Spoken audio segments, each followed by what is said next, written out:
This is the CHRILLCAST. I'm Chris. And I'm Will. I'm Trevor, back for take 2. And what's today, Will? It's Manic Mondays. Yeah! So what do we do for Manic Mondays, Will?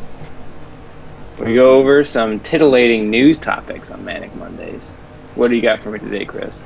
Well, I want to start with an update to the channel. Kind of interesting what happened. Oh, this is a preview for later.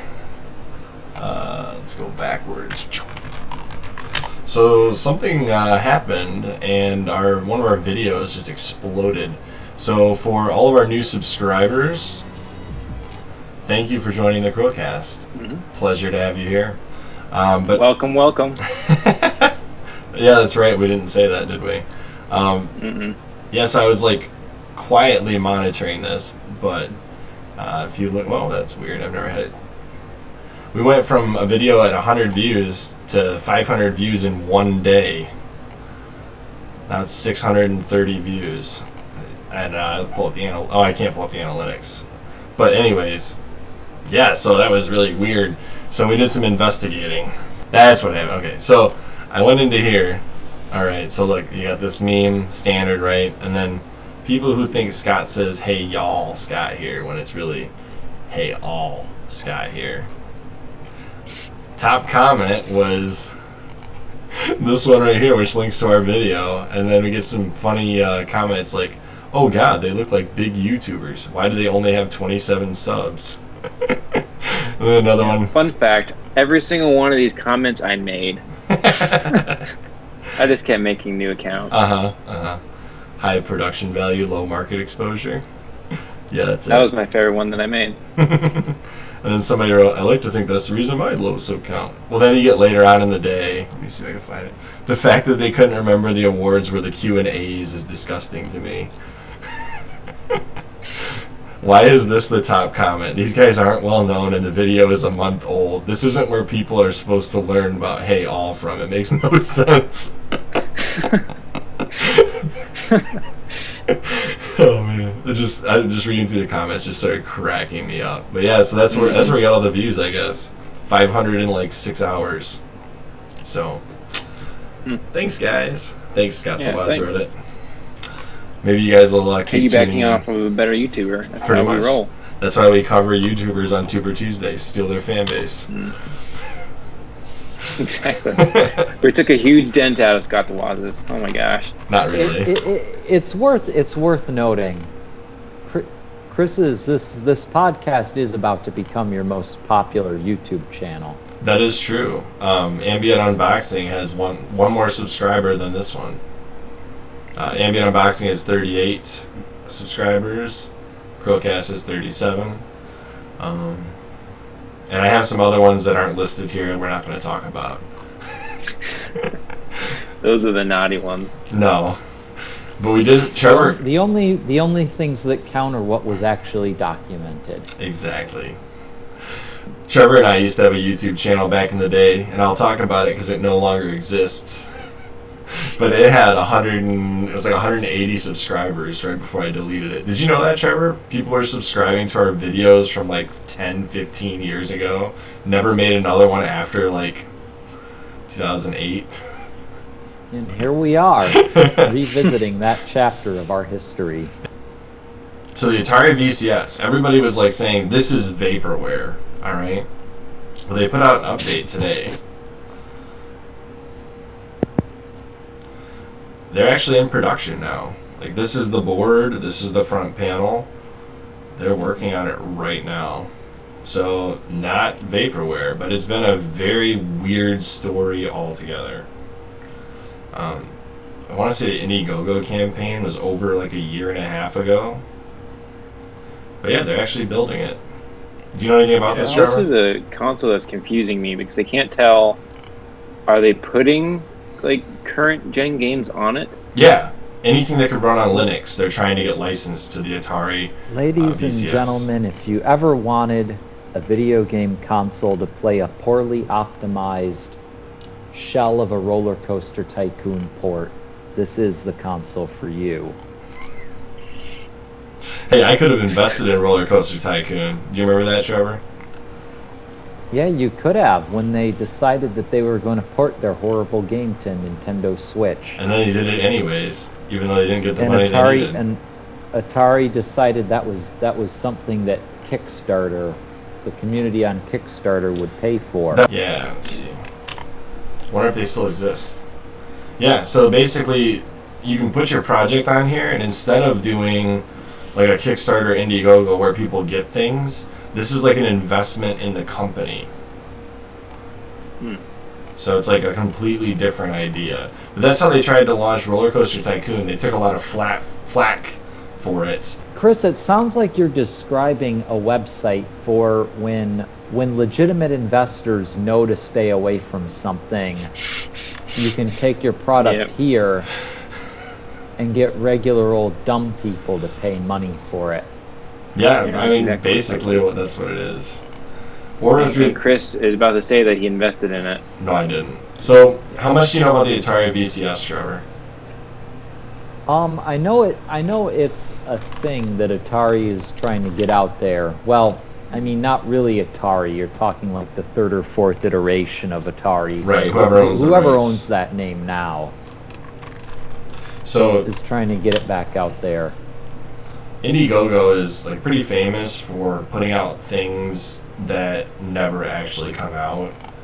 Because unlike Kickstarter, IndieGo does not require a prototype, and it does not guarantee that you get anything, right? So if people use IndieGo, and you don't have to even meet the campaign number to get onto, get the money. So if you set it up to have a no minimum limit, then you can get the money no matter how much you get. If that makes sense. We should make an Indiegogo account. Sign up to get CHRILLCAST.tv.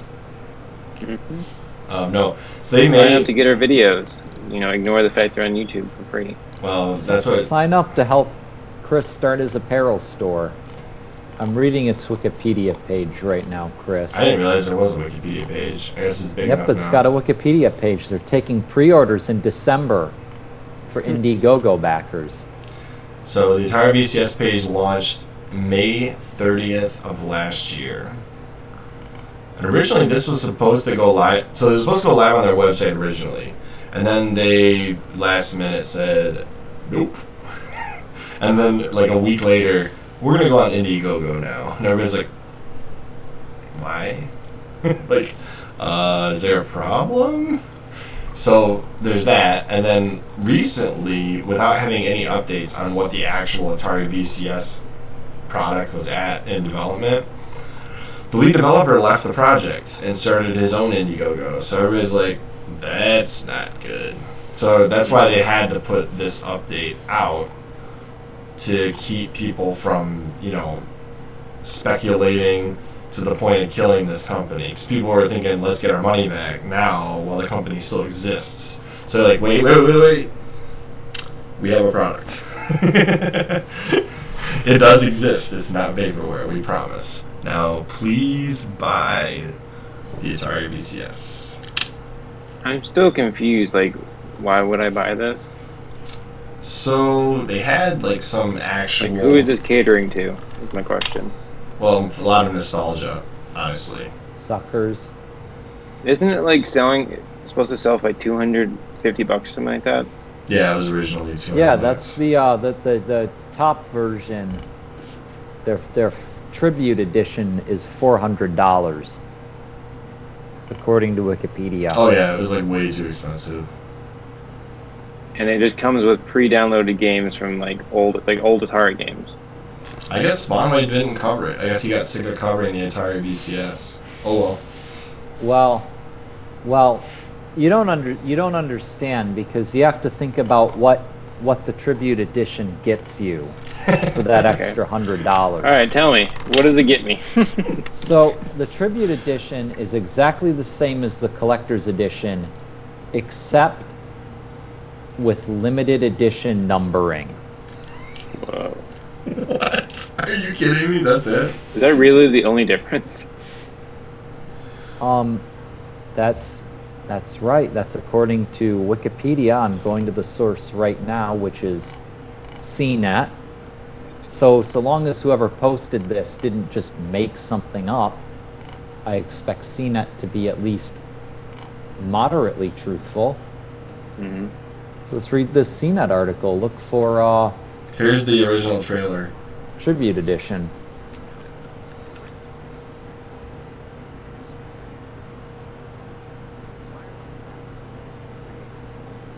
Do those things really play on the top like that, or is that just a... It's a ridge. It's supposed to kind of mirror the original Atari shape. Well, you know what? After reading that article, I'm more confused than I was before. So this is going to have all the old Atari games that are Atari properties, but it's also going to have whatever new modern games they can get a hold of.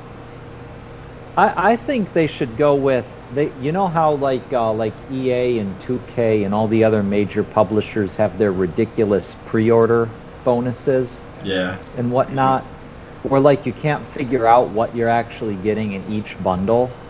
Yeah, like the Anthem one. I think they're missing out on an opportunity to thoroughly confuse and confund the people who are interested in buying this. What they should do is they should release different editions which have different hardware and preload bonuses at each major store, and there should be tiers so it is thoroughly impossible to figure out what it is you're actually buying and how it compares to other versions of the Atari VCS. They just cut off a piece of a desk, they attached an old computer hard drive to it, or motherboard, and then they painted a little Atari symbol. No, look, here's the games. These are the games that are coming. There's a, whatever Ant Stream is. The service comes with all of the beloved Atari classics. So you're getting at least 2,600 games and 5,200 games and 7,600 That's right, folks, games. over 5,200 games. The Atari 5,200. It's essentially like All this, in one. like the SNES Classic.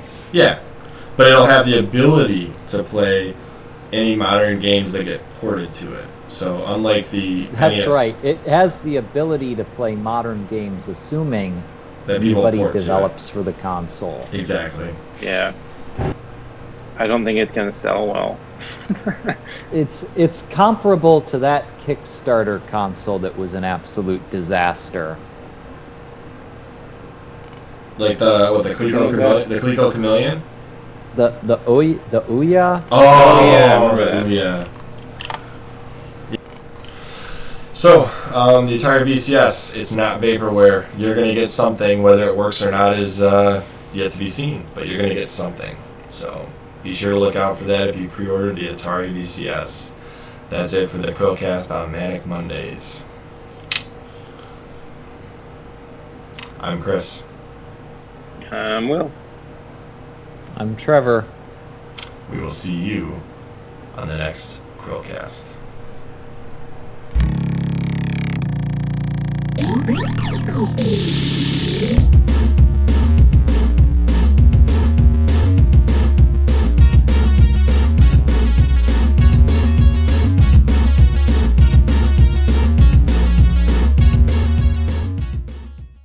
Participation is neither desired nor required.